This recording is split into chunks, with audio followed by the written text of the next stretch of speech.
شروع اللہ کا نام لے کر جو بڑا مہربان نہایت رحم والا ہے۔ اور کیا تمہیں موسیٰ کے حال کی خبر ملی ہے؟ جب انہوں نے آگ دیکھی تو اپنے گھر والوں سے کہا کہ تم یہاں ٹھہرو، میں نے آگ دیکھی ہے، میں وہاں جاتا ہوں، شاید اس میں سے میں تمہارے پاس انگارہ لاؤں یا آگ کے مقام سے اپنا رستہ معلوم کر سکوں۔ پھر جب وہ وہاں پہنچے تو آواز آئی کہ اے موسیٰ، میں تو تمہارا پروردگار ہوں، تو اپنے جوتے اتار دو، تم یہاں پاک میدان یعنی طوا میں ہو، اور میں نے تم کو منتخب کر لیا ہے، تو جو حکم دیا جائے اسے سنو۔ بے شک میں ہی اللہ ہوں، میرے سوا کوئی معبود نہیں، تو میری عبادت کیا کرو اور میری یاد کے لیے نماز پڑھا کرو۔ قیامت یقیناً آنے والی ہے، میں چاہتا ہوں کہ اس کے وقت کو پوشیدہ رکھوں تاکہ ہر شخص جو کوشش کرے اس کا بدلہ پائے، تو جو شخص اس پر ایمان نہیں رکھتا اور اپنی خواہش کے پیچھے چلتا ہے کہیں تم کو اس کے یقین سے روک نہ دے، تو اس صورت میں تم ہلاک ہو جاؤ۔ اور اے موسیٰ، یہ تمہارے داہنے ہاتھ میں کیا ہے؟ انہوں نے کہا یہ میری لاٹھی ہے، اس پر میں ٹیک لگاتا ہوں اور اس سے اپنی بکریوں کے لیے پتے جھاڑتا ہوں، اور اس میں میرے اور بھی کئی فائدے ہیں۔ فرمایا کہ موسیٰ اسے زمین پر ڈال دو، تو انہوں نے اس کو ڈال دیا اور وہ یکا یک سانپ بن کر دوڑنے لگا۔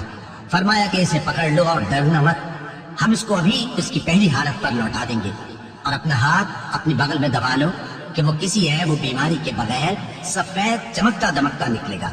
یہ دوسری نشانی ہے تاکہ ہم تمہیں اپنے بڑے بڑے نشانات دکھائیں۔ تم فرعون کے پاس جاؤ کہ وہ سرکش ہو رہا ہے، کہا اے میرے پروردگار، اس کام کے لیے میرا سینہ کھول دے اور میرا کام آسان کر دے، اور میری زبان کی گرہ کھول دے تاکہ وہ میری بات سمجھ لے، اور میرے گھر والوں میں سے ایک کو میرا وزیر یعنی مددگار مقرر فرما، یعنی میرے بھائی ہارون کو، اس سے میری کمر کو مضبوط کر اور اسے میرے کام میں شریک کر، تاکہ ہم تیری بہت سی تسبیح کریں اور تجھے کثرت سے یاد کریں، تو ہم کو ہر حال میں دیکھ رہا ہے۔ فرمایا موسیٰ، تمہاری دعا قبول کی گئی، اور ہم نے تم پر ایک بار اور بھی احسان کیا تھا جب ہم نے تمہاری والدہ کو الہام کیا تھا جو تمہیں بتایا جاتا ہے، وہ یہ تھا کہ اسے یعنی موسیٰ کو صندوق میں رکھو، پھر اس صندوق کو دریا میں ڈال دو تو دریا اس کو کنارے پر ڈال دے گا، اور میرا اور اس کا دشمن اسے اٹھا لے گا۔ اور موسیٰ، میں نے تم پر اپنی طرف سے محبت ڈال دی، اور اس لیے کہ تم میرے سامنے پرورش پاؤ۔ جب تمہاری بہن وہاں فرعون کے ہاں گئی اور کہنے لگی کہ میں تمہیں اس کا پتہ دوں جو اس کو پالے پوسے، تو اس طریق سے ہم نے تم کو تمہاری ماں کے پاس پہنچا دیا تاکہ ان کی آنکھیں ٹھنڈی ہوں اور وہ رنج نہ کرے۔ اور تم نے ایک شخص کو مار ڈالا تھا تو ہم نے تم کو غم سے نجات دی، اور ہم نے تمہاری کئی بار آزمائش کی، پھر تم کئی سال اہل مدین میں ٹھہرے رہے۔ پھر اے موسیٰ، تم ایک اندازے پر آ پہنچے، اور میں نے تم کو اپنے کام کے لیے بنایا ہے، تو تم اور تمہارا بھائی دونوں ہماری نشانیاں لے کر جاؤ، اور میری یاد میں سستی نہ کرنا۔ دونوں فرعون کے پاس جاؤ کہ وہ سرکش ہو رہا ہے، اور اس سے نرمی سے بات کرنا، شاید وہ غور کرے یا ڈر جائے۔ دونوں کہنے لگے کہ اے ہمارے پروردگار، ہمیں خوف ہے کہ وہ ہم پر زیادتی کرنے لگے یا زیادہ سرکش ہو جائے۔ اللہ نے فرمایا کہ ڈرو مت، میں تمہارے ساتھ ہوں کہ سنتا اور دیکھتا ہوں۔ اچھا تو اس کے پاس جاؤ اور کہو کہ ہم آپ کے پروردگار کے بھیجے ہوئے ہیں، تو بنی اسرائیل کو ہمارے ساتھ جانے کی اجازت دیجیے اور انہیں عذاب نہ کیجیے۔ ہم آپ کے پاس آپ کے پروردگار کی طرف سے نشانی لے کر آئے ہیں، اور جو ہدایت کی بات مانے اس کو سلامتی ہو۔ ہماری طرف یہ وحی آئی ہے کہ جو جھٹلائے اور منہ پھیرے اس کے لیے عذاب تیار ہے۔ غرض موسیٰ اور ہارون فرعون کے پاس گئے، اس نے کہا کہ موسیٰ، تمہارا پروردگار کون ہے؟ کہا کہ ہمارا پروردگار وہ ہے جس نے ہر چیز کو اس کی شکل و صورت بخشی، پھر راہ دکھائی۔ کہا تو پہلی قوموں کا کیا حال ہوا؟ فرمایا کہ ان کا علم میرے پروردگار کو ہے جو کتاب میں لکھا ہوا ہے۔ میرا پروردگار نہ چوکتا ہے نہ بھولتا ہے، وہ وہی تو ہے جس نے تم لوگوں کے لیے زمین کو فرش بنایا اور اس میں تمہارے لیے رستے بنا دیے اور آسمان سے پانی برسایا، پھر اس سے مختلف نباتات پیدا کی کہ خود بھی کھاؤ اور اپنے مویشیوں کو بھی چراؤ۔ بے شک ان باتوں میں عقل والوں کے لیے بہت سی نشانیاں ہیں۔ اسی زمین سے ہم نے تم کو پیدا کیا اور اسی میں ہم تمہیں لوٹائیں گے، اور اسی سے ہم تمہیں دوسری دفعہ نکالیں گے۔ اور ہم نے فرعون کو اپنی سب نشانیاں دکھائیں، مگر وہ تکذیب اور انکار ہی کرتا رہا۔ کہنے لگا کہ موسیٰ، کیا تم ہمارے پاس اس لیے آئے ہو کہ اپنے جادو کے زور سے ہمیں ہمارے ملک سے نکال دو؟ تو ہم بھی تمہارے مقابل ایسا ہی جادو لائیں گے، تو ہمارے اور اپنے درمیان ایک وقت مقرر کر لو کہ نہ تو ہم اس کے خلاف کر رہے ہیں اور نہ تم، اور یہ مقابلہ ایک ہموار میدان میں ہوگا۔ موسیٰ نے کہا کہ آپ کے لیے یوم زینت کا وعدہ ہے، اور یہ کہ لوگ اس روز دن چڑھے اکٹھے ہو جائیں۔ تو فرعون لوٹ گیا اور اپنے سامان جمع کر کے پھر آیا۔ موسیٰ نے ان جادوگروں سے کہا کہ یہ تمہاری بربادی ہوگی، اللہ پر جھوٹ نہ باندھو، وہ تمہیں عذاب سے فنا کر دے گا، اور جس نے جھوٹ باندھا وہ نامراد رہا۔ تو وہ باہم اپنے معاملے میں جھگڑنے اور چپکے چپکے سرگوشی کرنے لگے، کہنے لگے یہ دونوں جادوگر ہیں، چاہتے ہیں کہ اپنے جادو کے زور سے تم کو تمہارے ملک سے نکال دیں اور تمہارے بہترین مذہب کو نابود کر دیں، تو تم جادو کا سامان اکٹھا کر لو اور پھر قطار باندھ کر آؤ، آج جو غالب رہا وہی کامیاب ہوا۔ جادوگر بولے کہ موسیٰ یا تو تم اپنی چیز ڈالو یا ہم اپنی چیزیں پہلے ڈالتے ہیں۔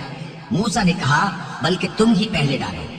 جب انہوں نے چیزیں ڈالی تو یکایک ان کی رسیاں اور لاٹھیاں موسیٰ کے خیال میں ایسی آنے لگی کہ وہ میدان میں ادھر ادھر دوڑ رہی ہے۔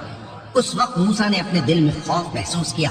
ہم نے کہا خوف نہ کرو، بلا شبہ تم ہی غالب رہو گے، اور جو چیز یعنی لاٹھی تمہارے داہنے ہاتھ میں ہے اسے ڈال دو، کہ جو کچھ انہوں نے بنایا ہے اس کو وہ نکل جائے گی۔ جو کچھ انہوں نے بنایا ہے یہ تو جادوگروں کے ہتھ کنڈے ہی، اور جادوگر جہاں بھی جائے کامیاب نہیں ہوگا۔ اس پر جادوگر سجدے میں گر پڑے، کہنے لگے کہ ہم موسیٰ اور ہارون کے پروردگار پر ایمان لائے۔ فرعون بولا کہ پیشتر اس کے کہ میں تمہیں اجازت دوں تم اس پر ایمان لے آئے، بے شک یہ تمہارا بڑا یعنی استاد ہے جس نے تم کو جادو سکھایا ہے، سو میں تمہارے ہاتھ اور پاؤں مخالف سمت سے کٹوا دوں گا، تو تم کو کھجوروں کے تنوں پر سولی چڑھوا دوں گا، اور تم کو معلوم ہوگا کہ ہم میں سے کس کا عذاب زیادہ سخت اور دیر تک رہنے والا ہے۔ انہوں نے کہا کہ جو دلائل ہمارے پاس آ گئے ہیں ان پر اور جس نے ہم کو پیدا کیا ہے اس پر ہم آپ کو ہرگز ترجیح نہیں دیں گے، تو آپ کو جو حکم دینا ہو دے دیجیے، اور آپ جو حکم دے سکتے ہیں وہ صرف اسی دنیا کی زندگی میں دے سکتے ہیں۔ ہم تو اپنے پروردگار پر ایمان لے آئے تاکہ وہ ہمارے گناہوں کو معاف کرے، اور اسے بھی جو آپ نے ہم سے زبردستی جادو کرایا، اور اللہ سب سے اچھا ہے اور ہمیشہ باقی رہنے والا ہے۔ جو شخص اپنے پروردگار کے پاس گناہگار ہو کر آئے گا تو اس کے لیے جہنم ہے جس میں نہ وہ مرے گا نہ جیے گا، اور جو اس کے روبرو ایماندار ہو کر آئے گا اور عمل بھی نیک کیے ہوں گے تو ایسے لوگوں کے لیے اونچے اونچے درجے ہیں، یعنی ہمیشہ رہنے کے باغ جن کے نیچے نہریں بہ رہی ہیں، ہمیشہ ان میں رہیں گے، اور یہ اس شخص کا بدلہ ہے جو پاک ہوا۔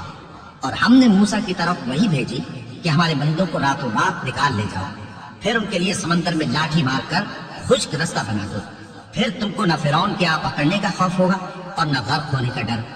پھر فرعون نے اپنے لشکروں کے ساتھ ان کا تعاقب کیا تو سمندر کی موجوں نے ان پر چڑھ کر انہیں ڈھانک لیا یعنی ڈبو دیا، اور فرعون نے اپنی قوم کو گمراہ کر دیا اور سیدھے رستے پر نہ ڈالا۔ اے آل یعقوب، ہم نے تم کو تمہارے دشمن سے نجات دی اور تورات دینے کے لیے تم سے کوہ طور کی داہنی جانب مقرر کی، اور تم پر من اور سلوہ نازل کیا، اور حکم دیا کہ جو پاکیزہ چیزیں ہم نے تم کو دی ہیں ان کو کھاؤ اور اس میں حد سے نہ نکلنا، ورنہ تم پر میرا غضب نازل ہوگا، اور جس پر میرا غضب نازل ہوا وہ ہلاک ہو گیا۔ اور جو توبہ کرے اور ایمان لائے اور عمل نیک کرے پھر سیدھے رستے چلے اس کو میں بخش دینے والا ہوں۔ اور اے موسیٰ، تم نے اپنی قوم سے آگے چلے آنے میں کیوں جلدی کی؟ کہا وہ میرے پیچھے آ رہے ہیں۔ اور اے میرے پروردگار، میں نے تیری طرف آنے کی جلدی اس لیے کی کہ تو خوش ہو جائے۔ فرمایا کہ ہم نے تمہاری قوم کو تمہارے بعد آزمائش میں ڈال دیا ہے، اور سامری نے ان کو بہکا دیا ہے۔ اور موسیٰ غصے اور غم کی حالت میں اپنی قوم کے پاس واپس آئے اور کہنے لگے کہ اے قوم، کیا تمہارے پروردگار نے تم سے اچھا وعدہ نہیں کیا تھا؟ کیا میری جدائی کی مدت تمہیں لمبی معلوم ہوئی، یا تم نے یہ چاہا کہ تم پر تمہارے پروردگار کی طرف سے غضب نازل ہو، اور اس لیے تم نے مجھ سے جو وعدہ کیا تھا اس کے خلاف کیا؟ وہ کہنے لگے کہ ہم نے اپنے اختیار سے آپ سے وعدہ خلافی نہیں کی، لیکن ہم ان لوگوں کے زیوروں کا بوجھ اٹھائے ہوئے تھے، پھر ہم نے اس کو آگ میں ڈال دیا، اور اسی طرح سامری نے ڈال دیا۔ تو اس نے ان کے لیے ایک بچڑا بنا دیا، یعنی ایک بے جان جسم جس میں گائے کسی آواز تھی۔ تو لوگ کہنے لگے کہ یہی تمہارا معبود ہے اور یہی موسیٰ کا معبود ہے، مگر وہ بھول گئے ہیں۔ تو کیا یہ لوگ نہیں دیکھتے کہ وہ ان کی کسی بات کا جواب نہیں دیتا اور نہ ان کے نقصان اور نفع کا کچھ اختیار رکھتا ہے؟ اور ہارون نے ان سے پہلے ہی کہہ دیا تھا کہ لوگوں، اس کے ذریعے تمہیں فتنے میں ڈال دیا گیا ہے، اب تمہارا پروردگار تو رحمان ہی ہے، تو میری پیروی کرو اور میرا کہا مانو۔ وہ کہنے لگے کہ جب تک موسیٰ ہمارے پاس واپس نہ آئے ہم تو اس کی پوجا پر قائم رہیں گے۔ پھر موسیٰ نے ہارون سے کہا کہ اے ہارون، جب تم نے ان کو دیکھا تھا کہ گمراہ ہو گئے ہیں تو تم کو کس چیز نے روکا تھا؟ یعنی اس بات سے کہ تم میرے پیچھے چلے آؤ، بھلا تم نے میرے حکم کے خلاف کیوں کیا؟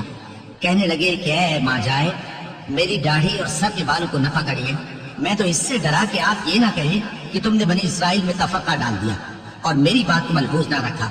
موسیٰ نے فرمایا تو اے سامری تیرا کیا حال ہے؟ اس نے کہا کہ میں نے ایسی چیز دیکھی جو اوروں نے نہیں دیکھی، تو میں نے فرشتے کے نقش پا سے مٹی کی ایک مٹھی بھر لی، پھر اس کو بچڑے کے جسم میں ڈال دیا اور مجھے میرے جی نے اس کام کو اچھا بتایا۔ موسیٰ نے کہا جا، تجھ کو دنیا کی زندگی میں یہ سزا ہے کہ کہتا رہے کہ مجھ کو ہاتھ نہ لگانا، اور تیرے لیے ایک اور وعدہ ہے، یعنی عذاب کا جو تجھ سے ٹل نہ سکے گا، اور جس معبود کی پوجا پر تو جمع ہوا تھا اس کو دیکھ، ہم اسے جلا دیں گے، پھر اس کی راکھ کو اڑا کر دریا میں بکھیر دیں گے۔ تمہارا معبود تو اللہ ہی ہے، جس کے سوا کوئی معبود نہیں، اس کا علم ہر چیز پر محیط ہے۔ اس طرح ہم تم سے وہ حالات بیان کرتے ہیں جو گزر چکے ہیں، اور ہم نے تمہیں اپنے پاس سے نصیحت کی کتاب عطا فرمائی ہے۔ جو شخص اس سے منہ پھیرے گا وہ قیامت کے دن گناہ کا بوجھ اٹھائے گا۔ ایسے لوگ ہمیشہ اس عذاب میں مبتلا رہیں گے، اور یہ بوجھ قیامت کے روز ان کے لیے برا ہوگا، جس روز سور پھونکا جائے گا، اور ہم گناہگاروں کو یوں اکٹھا کریں گے کہ ان کی آنکھیں نیلی نیلی ہوں گی۔